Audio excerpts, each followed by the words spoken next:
కసూరి మేతిని ఇంట్లో ఎలా తయారు చేసుకోవాలో చూద్దాం. దీనినైతే చాలా వంటల్లో యూజ్ చేస్తారు కదా. ఇప్పుడు ఇది ఎలా చేయాలో చూద్దాం. చాలా సింపుల్గా రెడీ చేసుకోవచ్చు ఈ కసూరి మేతిని. దీనికోసం 2 కట్టల వరకు మెంతికూరను అయితే తీసుకున్నాను. ఆకుల్ని ఈ విధంగా వేరు చేసి వీటిని ఇప్పుడు బాగా క్లీన్ చేసుకోవాలి. ఒక బేసిన్ తీసుకొని ఈ ఆకుల్ని నీటిలో ఉప్పు వేసి ఒక 2 నిమిషాల పాటు నాననివ్వాలి. నానిన తర్వాత ఒక 4-5 సార్లు బాగా క్లీన్ చేసుకోవాలి.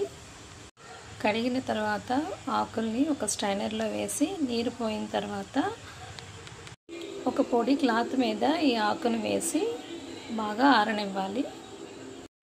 ఈ కసూరి మేతిని మనం 3 విధాలుగా డ్రై చేసుకోవచ్చు. నేనైతే ఈ కసూరి మేతిని ఓవెన్లో చేస్తున్నాను.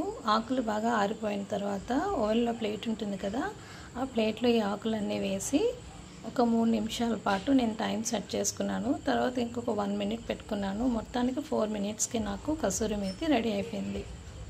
మీరు దీనిని ఎండలో డ్రై చేసుకోవాలనుకుంటే ఒక 2-3 రోజుల పాటు ఎండలో పెట్టుకోవాలి. చూస్తున్నారు కదా అలా పొడిలా అయిపోతుందో. కసూరి మేతి రెడీ అయిపోయింది.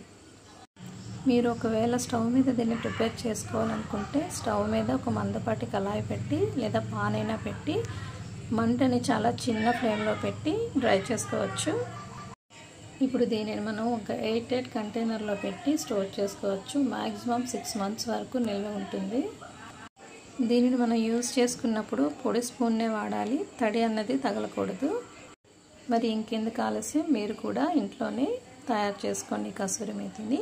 ఈ వీడియో నచ్చితే నా ఛానల్ని సబ్స్క్రైబ్ చేసి లైక్ చేసి షేర్ చేయండి. Thank you.